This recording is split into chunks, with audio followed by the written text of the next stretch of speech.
Engeri gye bamugobye mu NUP abantu obusungu bungi nnyo. MAP media gakaba gakomba akatambi ogenda kubanga okafuna mu maaso awo era nga ne sheebah kalungi naye muyina bambi nga aloja mukazi wattu akatambi nako ogenda kubanga okafuna mu maaso awo penge laba kyakoze liita dansoro obusungu buviye ddala ku gumba liri ery'okumutima olutalo wakati wa epasi n'eripazo munnange nabyo si birungi n'akatono kye bateerangidde nga kye kitaliyo. Mugamba mutya mwasibye mutya bantu bange kansuubire nti muli bulungi ba mikwano nga enkola yaffe mbasaba video no mujimpe like era nensaba gwe wenna atanaba ku subscribinga wano ku Suvia News Extra nti mukwano subscribinga era onyigene mu notification bell mesubanga byonna byemba nteekayo wano ku Suvia News Extra n'enyongera okusabirako mmwe mwenna abalwadde abakosefu ntisaba ekisa kya Mukama ate kibatuukeko ba mikwano. Sheikh Ashraf Dembe omusomi w'eddua akola ku nsonga z'amaka oyagala kufuna butuuze bweru business zo nga tezitambula bulungi oba ng'oli bweru oba oli mu Uganda naye nga gwe emirimu gibuze mukwano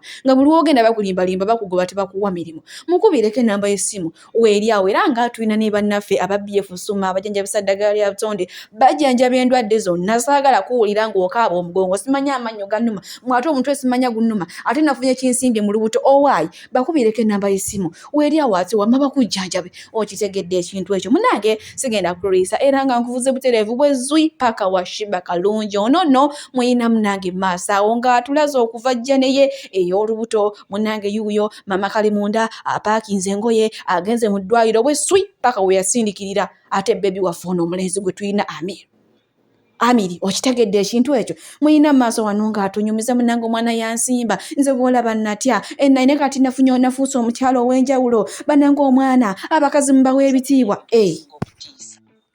So this was on the 23rd, getting ready for labor.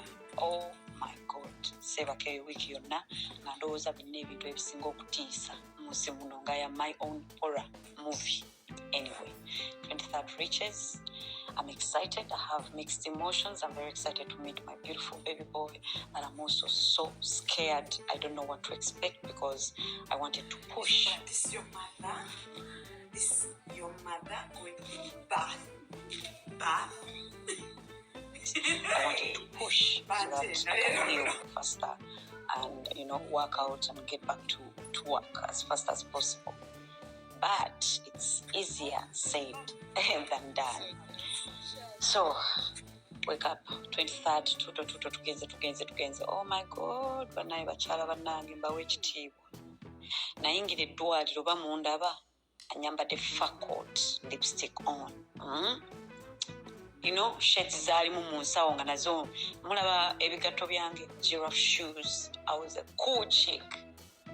Nenyingirawo bulungi nnyo ndowooza n'abasawo baali bantunanga bagamba you're going to learn today. I entered in fashion. Naye mu ddakiika nze zaasukka nga 3 ngerayo mu kiraba. Wiigi n'ensooka nenjikuulako nenjisuula wali nga tekikyasoboka. Bannange omwana aluma. I have so much respect for mothers. Whether baakusala, whether wasindika, naye ate omwana omusindika nakyo kirala. Nasindika by the way, I did. But what? I was in labor for what? 12 hours? What? Anyway, happy 2 months, my beautiful, beautiful baby boy. May God bless you and protect you for me. It was all.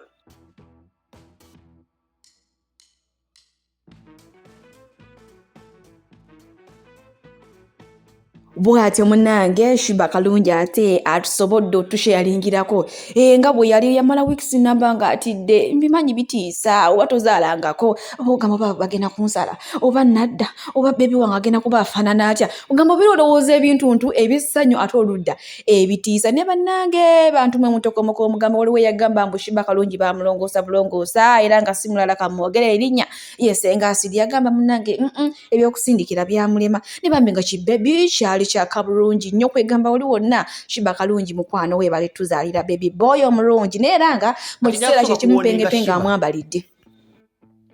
Sheebah kalungi wazaala omwana era oli Canada gy'owangaalira naye omwana gwe wasooka okuzaala wamulekera eggwanga.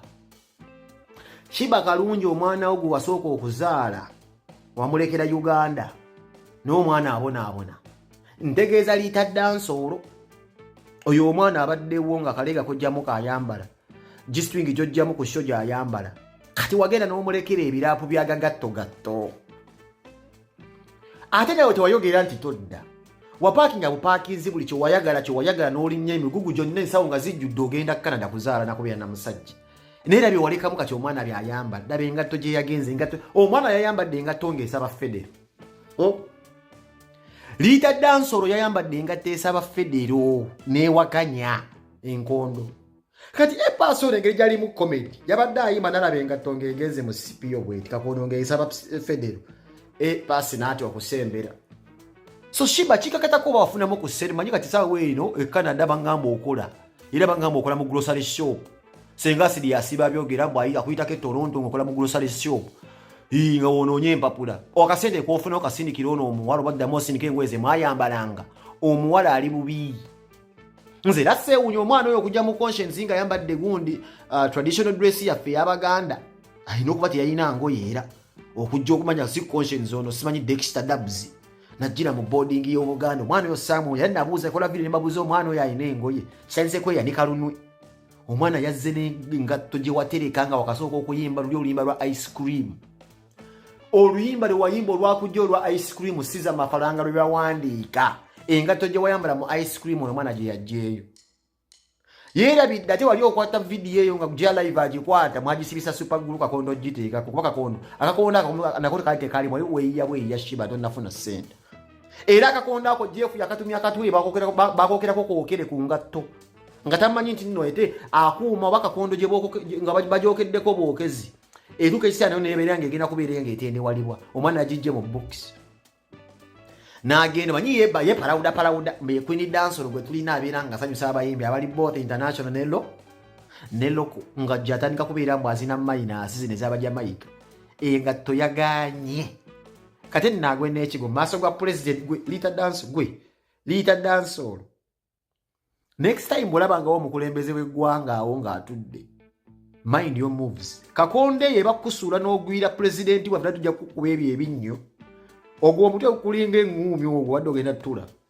Next time weegendereze nnyo ng'ozinaazina ebyo ebintu by'ozinaazina ebyo ebyokuwemula byakalebula ebyo mbu simanyi weefula mbu yeggwe weekola biki mbu simanyi mbu weekwatayo walabye Kakonde weeyagaanye. Industry enjavu n'oyo sereebu engatto nfu. So n'ekirala abantu bannange babayimbi mbajjako omusola ate mubasaasire. Kati uyo mwana ngoyo omuwala bambi ayiyo wa street n'engatto talina. Goyinza okungamba nti n'empale yabadde agikyusiza gye yayambadde Joy yamuyo ku stage yabaddemu. Oyinza okwisanga takyusa mpale ya munda oyo omuwala naye nga she's hustling to make ends meet. Kuba omukazi omanya ng'otambula Kakondo tekyanduka ne bambi azze akimanyi Kakondo erimu yeetaaga nayo okutega nkondo. Yazine Kakondo nga naye akimanyi akutega nkondo oyo omwana akimanyi. Era yajambudde amanyi bambi nfu talina ssente. Ate ebyambi kyakola akiyita kitone. Alina okubeera nga ateekawo ekitone oba nga alaga abantu nti nno kyekino ekitone kyange okubeera nga akyolesa. So bapromota abantu mbongeremu ku ssente. Oyo mwana azinye ku bivulu byonna ne bamwongeremu ku ssente kati ate muwagiramuko katono. Muinvestinge ssente mu Liita Dansolo bambi kwagwe mulina nze ndaba ku bivulu ebikulu yabiggala nga dansa kati dansa gwe tulina mu top. Kale katukikkirize etop. Ne mumuwagire muteekemu ku ssente. Epaasi kansubira omwana wamuwadde ku ssente egule engatto. Epaasi idea you. Njagala ndebe vidiyo ng'osondedde Liita Dansolo ka ssente omuweyo ka ssente agule engatto endala. Awo yabadde asobola ovaamu ebinnyo. Singa yagudde ekigwa teyawonye buwonyi. Lwakuba nti any mistake in art is a design and any design in art is a mistake. Oba okategedde. Singa oba okyevuga oba otegedde lusifa kyategeeza. Naye ng'embeera mbi abaana abo bali bubi basharinga obuleega badansa ne naakusina omusa ekirungi tavimba ayinamu karakta gyenjagala ekyekiwala tekizimba kibeera ku booda kirala efu yakyo eri simple naye nga sheebah waleka ekintu Kampala bambi kibonaabona kimaama bw'ofunayo kukoka walewale katindike mu ddi ekyeru gwe ngoye n'ogenda zonna nazo byebyo byensiba ngamba abawala mufuneyo ku basajja abagagga mufumbirwe gulowooza sheebah ye maama ye taata ye gojja yagenda olaba otandisa obonaabono nagenda mu sanduuke oje awo nno we tutuuse munnange n'epengepenge mbu sheebah kalungi omwana w'omukulu gwe yazaala kyokka yaleka amusudde Uganda mbu ate nga tamuwa buyambi nasoose kwebuuza mwana ki omukulu sheebah kalungi gwe yazaala nga mmanyi sheebah kalungi abe talina mwana so kumba ono Liita Dansolo mbu akakondo ke yayambala ku konsati ya Epasi mbu kano sheebah kalungi ke yayimbira mu baby ntwala nnuune ku ice cream munnange kimpaliriza okuddayo okebera kakayimba naye nga munnaye Penge alimba ezenga tuzaliita mpya nenga waliwo n'olutalo lwe mutannaba kuwa budde wakati wa Epas wamu n'eriripazo. Epas agamba aliripazo n'esonyiwa ogamba nti onjagala nnyo naye nga tulina ewa postinga yadde kyokka n'eriripazo naye agamba olimba nze yavaayo n'enkangula eddoboozi aba NUP ne bakupostinga ne Bobi Wine kukwatibwa ensonyi akole ki akumiitinga bingi amugambye nze nvaako munnanga abantu bangi banjagala bibina ebyenjawulo ng'oba oteekawo embeera zo ogw'amanyi naye nze n'esonyiwa nvaako siri wa Masaka zinina abantu bangi puzzle abansupportinga nga bawagira NRM nga bawagira DP nga bawagira Piraawo PLU bansonyiwe si Piraawo PLU nga bawagira PLU nga bawagira bali aba green kwegamba basically abantu baba bangi okitegeera. So tetusobola nnyo kunyigisa mbo simanya gundi side eri yino kikola ogo si mulimu gwabwe naye bwe bagweteekako guba gwabwe because they want to support you oba okitegeera support ya music oba okitegeera tetulina nnyo gitwala eyo side oba okitegeera support ya music abeere music n'ebya politics bibeere bya politics nze buli omu akimanyi mpagira Bobi oba okitegeera. I have always supported him. I have always been a friend. And I appreciate his support as a friend. And when we talk about music. If we want to talk about politics, we can still talk about politics. Okitegeera. Niyo nabeera music abeere music.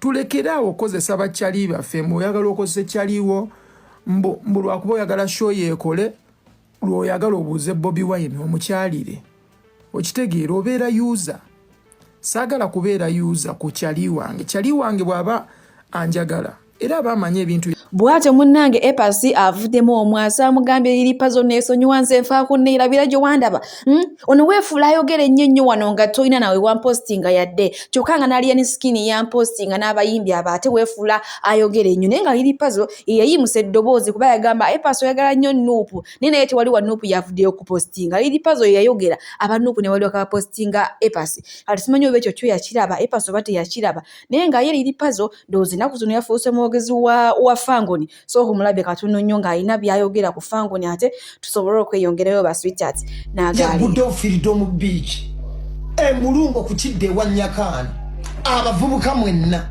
buli ayagala okubuuka n'okuneguka buli ghetto youth we bagulumira we gubeera strictly toyingira na kibiriiti wacha wonane wafuji yibula kabadi akwali ajja kuogola bunwe yingira Freedom Beach ng'ogenze na mirembe kudigida kuchakala kukesa budde no time limit alien skin about Freedom Beach. We invite you all of the youth in Uganda to go and attend Freedom Beach, a place of enjoyment. Yes, era alien nagenda lwe yasoko kunyaniriza yankubise ekibaba alien yankubye ekibaba ndifanchiro jakate kinzite yankube ekibaba n'entandika okuloola era alien atamutya gwenti yankube ekibaba kyali kinzise so strictly no kuyingiza kibiriiti genda ku Freedom Beach omuvubuka wasibye mu town olina ebikusumbua. Don't follow propaganda and hypocrisy. Gende wa alien skin ba asha bajja kubawo nga bakulinze olina obusungu bwo ku politician olina obusungu bwo kubitatambula bulungi.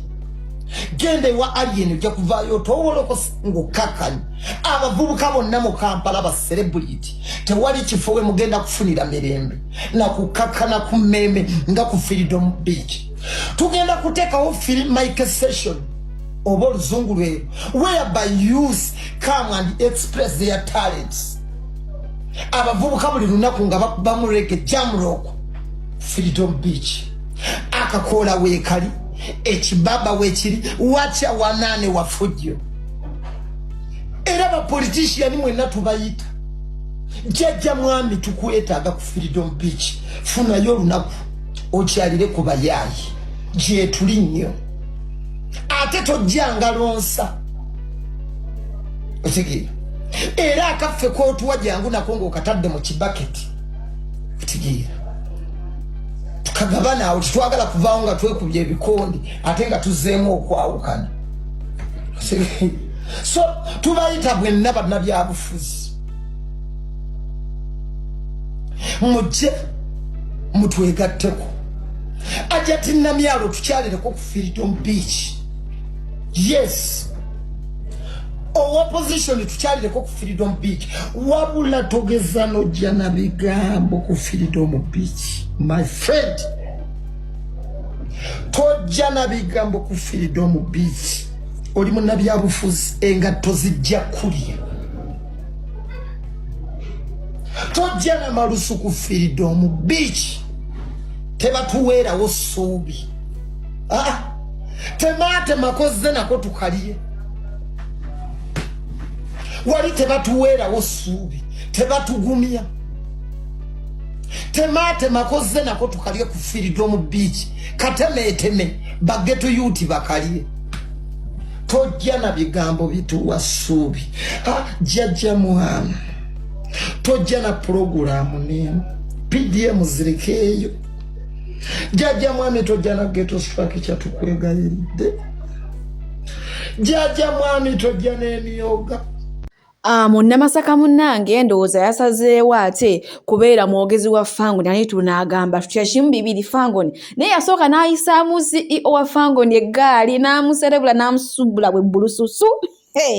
Naye uno obudde kati ayinza okuba munaye yafuuse mwogezi biiki gy'agamba ngezezaako okubinoonyereza sinaba kufuna kituufu. Abalungi abatuwuliriza era abatulaba olunaku olwaleero tukyaddeko ewa Sheikh Asiraf Dembe. Ssebo nsanyuse okubalaba. Amannya agange ye Sheikh Asiraf Dembe akola ku bizibu by'enjawulo. Omuntu singa aba alina ebirwadde tumusomereddwa tumuwa amaziga alukuya nga bw'obadde ogalaba tugenda abantu ku kyoto ne twokya emizimu emibi egibabaamu n'okulomba edduwa abantu singa abeera ng'ali wano atuuse sobola okumulombera edduwa ne waba atatuuse nga mpadde amannya ge naye ng'ali wala. Neetaase ennamba yange yeeno eri 0701763711. Nammwe bannyinaffe abali ebweru oyagala okuba nti oyagala okulombera ku dduwa ng'olina ebizibu viza zibuze amaka gakolongotana sente zikola zimpita mu ngalo ojja kumpeereza ekifaananyi kyo n'amannya go ebyo byokka bijja kummala nja kukulombera edduwa ojja kutereera. Olunaku olusembayo mu mwezi mba n'edduwa eyawamu ffenna n'abalwadde bange abakadde n'abapya. Salaamu alaikum warahmatullahi wabarakatuh.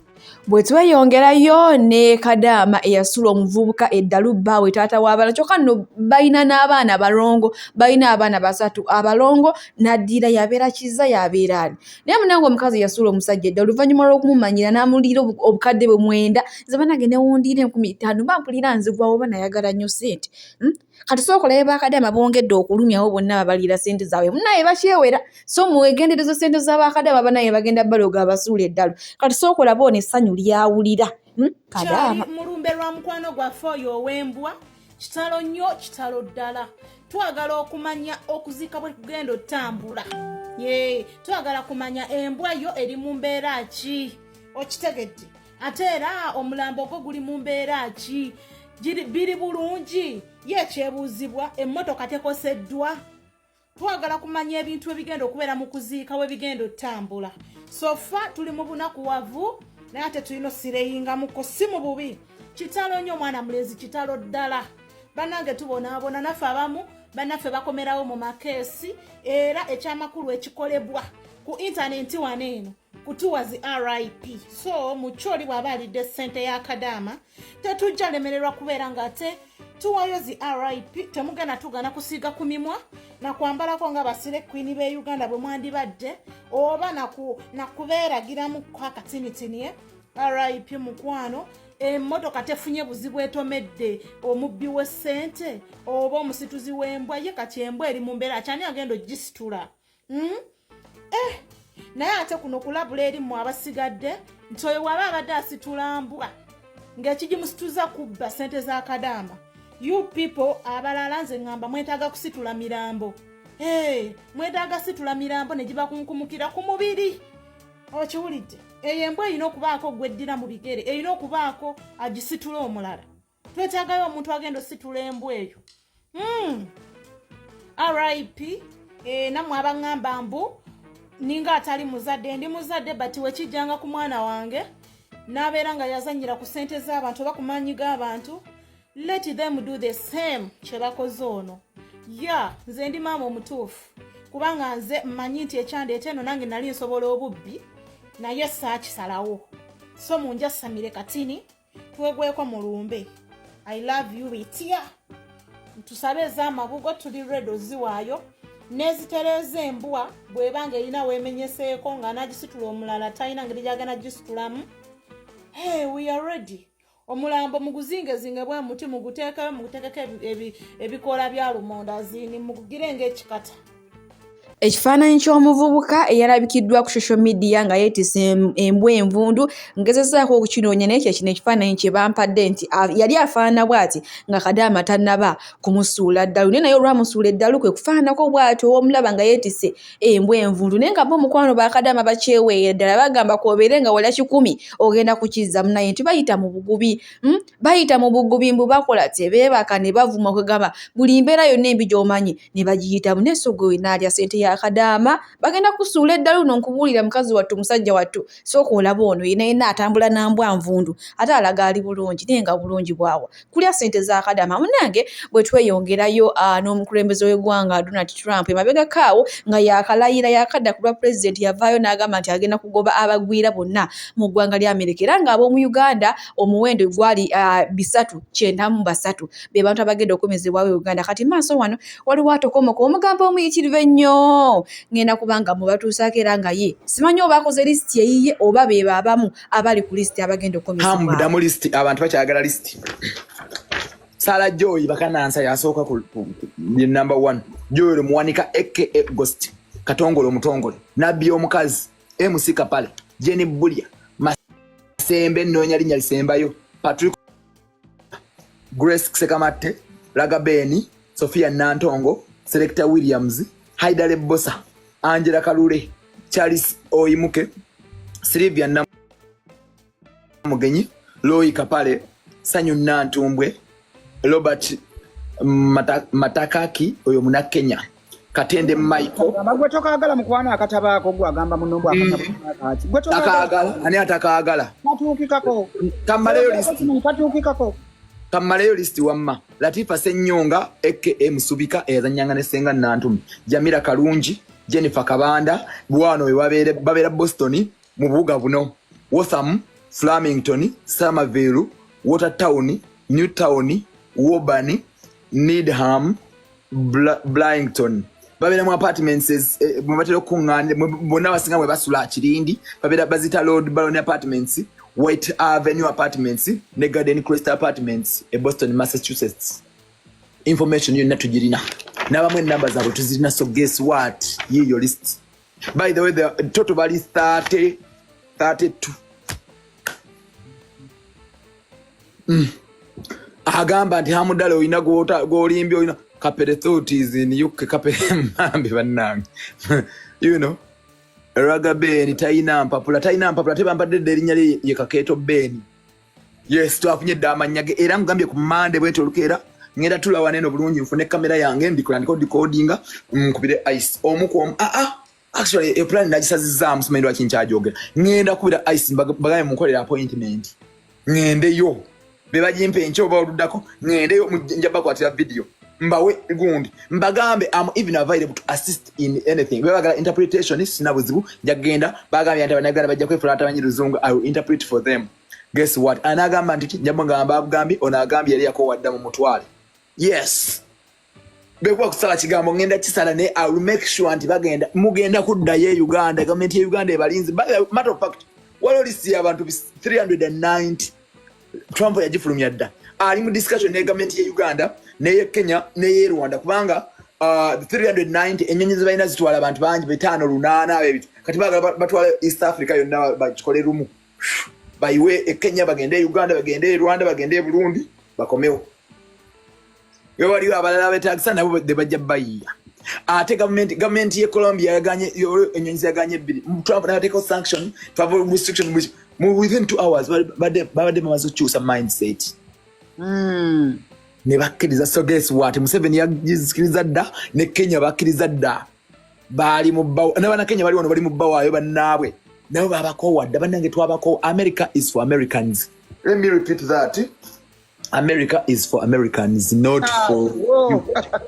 Not for you. Ate kasi bino ebyaki ebyogamba nti oba kulimba nti baddiya gundi yino munjiraba si mu bubi ekyo ekifaananyi si kyange mujja wulira mujja kakasa.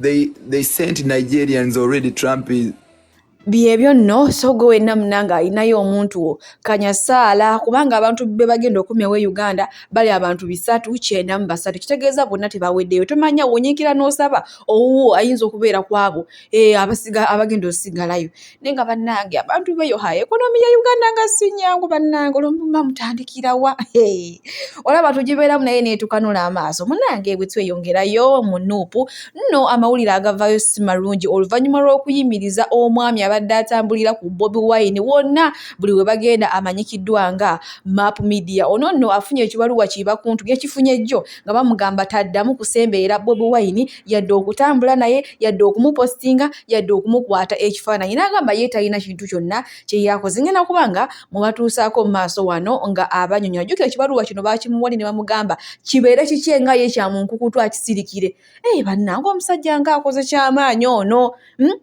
ne bannange webanga ye yensiima abantu gye basiimamu ebyeddala si birungi tukyuseemu muyina maaso wano ye kennyini bambi musajja wattu ayina famire tukutegeeza ensonga zino nga bwenze bagambye obadde owumiziddwa emyezi 2 ffe gye tubadde tusazeewo naye ng'abaana abaawamu bali ne bagamba nedda omwezi gumu ne tukuwa ekibonerezo eky'obutalinnya ku kitebe eky'obutaddamu kukola activity zonna eziri official eza pulezidenti obutaddamu kulinnya wali pulezidenti ng'alina kyagenda kwogera obutalinnya na ku kitebe okujjako ng'otusabye tukuwadde essaawa 2 wennyonnyoleko olwo ku mukutu guli banzigyemu ogwa main bantadde ndi muguno ogw'abaheads naye jjukira nali bize ndi musiringi waggulu nteekayo bikamera kati bwe nalaba message ey'abaheads nalina okugiddamu mangu kubanga wabaawo amawulire agayitira aga pulezidenti ge tulina okutambuza aga pulezidenti ali wali nze njiwa abaana natusangayo message ennyonnyola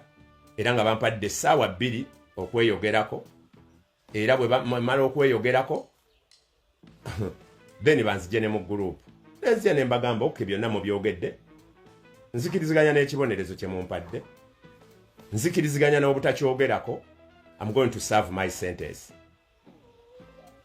but kyesikiriziganya nakyo mujjeewa obuyinza era maanyi kige mukozesezza nga n'empuuga eyali ya ssente 5 ne bwanika asiba avuma pulezidenti ebisiyaga kabe kagabo avuma nani naki tebabagobanga ku kitebe mwe mujjeewa obuyinza mujjeewa obuvumu sama Uganda ne banno okungoba ku kitebe bwe nakola gundi yange eyo batwala eddakiika endala 15 nga tebananziramu ne bakomawo ne bantegeeza tuzzeemu ne tutuula ekyokukugoba ku kitebe tukijjeemu tebaŋŋamba nti nedda tetwakugambye kugenda ku kitebe kubanga byonna mbirina wano tukijjeemu tukikkiriza okugenda ku kitebe naye toyina kukolerawo wadde eggulire lyonna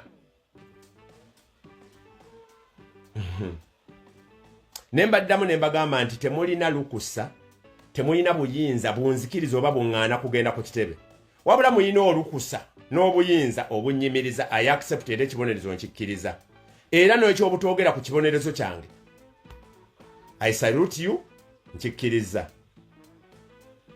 era bwe namaliriza nali nkyayina ekirala kye ngenda okwogerako ne banzija mu group ey'abaliida nemba nga sikyalina connection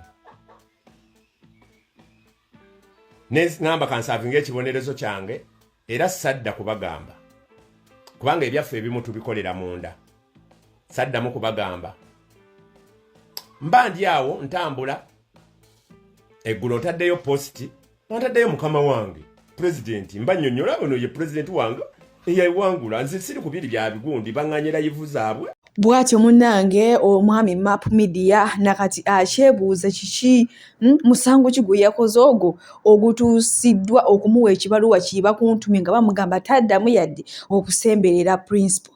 Bannange omwami ono ng'akoze omulimu ng'akoze kyamaanyi okutumbula kugamba okwongera okumanyisa Bobi Wine, naye munnange olaba ate nga bamusasuddemu ekyo nga bamuwandiikidde ekibaluwa ekikambwe nnyo era nga maaso wano abantu abamu bavuddeyo ne bagamba nti bo baagala justice ya mwami MAP kubanga omulimu gwakoze gwo tegugambika. Ngenda kubanga mbatuusaako wano era nzikamba sibulire wano baswita simwera nti gundi tukuwadde ekibonerezo kino tekitegeezebwa public naye ate gwe mummwe mwennyini abakoze ekibonerezo ekyo ate ne mukirinki nga ne mukiwa omulabe oba omuntu oli gwabadde yeemulugunyaako muba mukolera ani.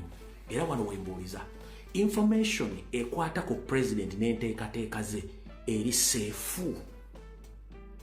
Bweba internal memo eyabadde bonereza mpanga MAP Media yalinkinze negenda mu mikono gy'omuvunaanwa.